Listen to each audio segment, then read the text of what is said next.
Hey, how's it going, YouTube? Dudes, dudettes, ladies, and gentlemen. So I'm going to be following up with the last tutorial I did that was cut short. Today I'm going to be doing contouring and highlights on Photoshop because sometimes they just don't really transfer over to photography and photos. So just quickly I'm going to go through my other photos. They're all raw. Here's one where the contouring is completely different to this photo. Same day, same shoot, but the face looks different. So that's just an example. We're going to start off with creating a new layer. In case we stuff up, we can just delete it and then start again without having to reopen it and everything.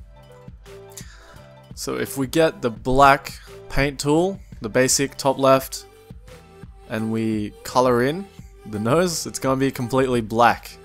We don't want that, so turn your opacity down a bit.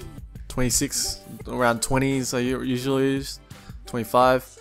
If you put it to soft light, get a good idea of what you're going to do. The more you click, the darker it gets, the more layers you put on, just like a drawing. So that's just an example there. And I'm just going to contour around my nose like I would with makeup.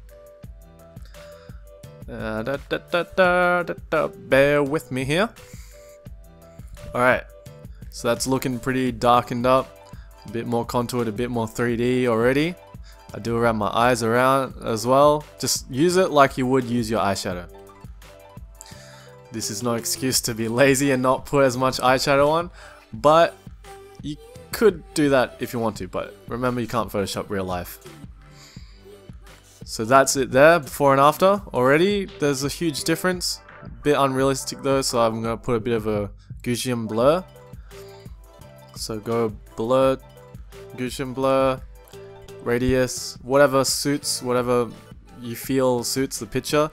Nothing is set on Photoshop, like you don't set it to a specific number ever, it's just whatever looks natural. I just turn my opacity down to 55 just to make it blend in a bit more, make it a bit more realistic. And then now we're gonna go for cheeks. So make a new layer, soft, light that shit, and then go around your cheeks with a bigger brush. Just like you would with a makeup brush. But with this, you see it comes off onto the rest of the picture as well, where the tool's going. So on the better bit, and I usually do it under my mouth as well, so I get this chin sort of thing. So you can already tell it's not looking too realistic. So we're gonna do the same thing as before. The Gaussian blur, blur it till it's kind of realistic. Always remember your blur and your opacity, they're gonna be working hand in hand. So don't worry about the blur too much if it's not realistic still, because you can still turn the opacity down. Alright, now we're gonna erase around the outside where it's splashed out, where it darkened in areas that shouldn't be darkened. So just always trigger the before and after so you can see where it is. Sometimes they blend in really well, so you don't even notice until you see the before picture. Yep, so I'm gonna take off all that. Bear with me. Alright, there's your cheek contour / chin contour if that's what you want to do. And you may be looking at this now and thinking it doesn't look really too realistic, everything's a bit soft, a bit blurry, but don't worry about that. We'll start doing highlights first and I'll show you why you shouldn't worry about that too much. So let's go with a new layer again.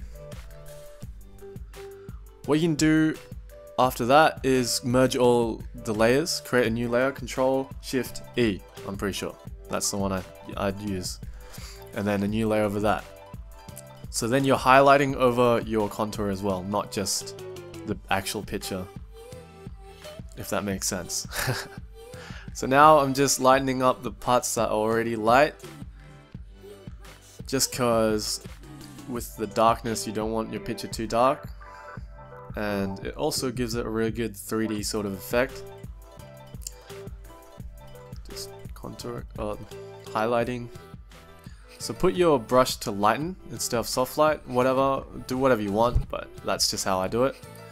And again, because it's kind of unrealistic looking, blur, Gaussian blur, and then turn your opacity down to whatever you feel is necessary.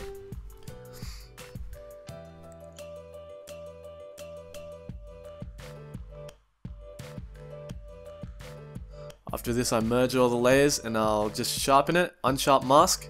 Here's my settings here, so have a good look at it.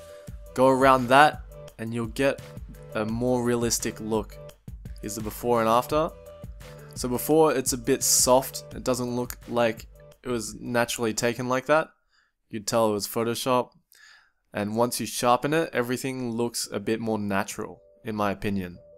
So that's all I've got today for that one. If you like this kind of thing, I'm going to be doing another video of this, another, all different kinds of tutorials of what I've learnt from cosplay and all the little technical things I've learnt. So subscribe if you want to, I'm not telling you to, but if you want to keep up to date. And anyway, have a good day today and all that. Peace!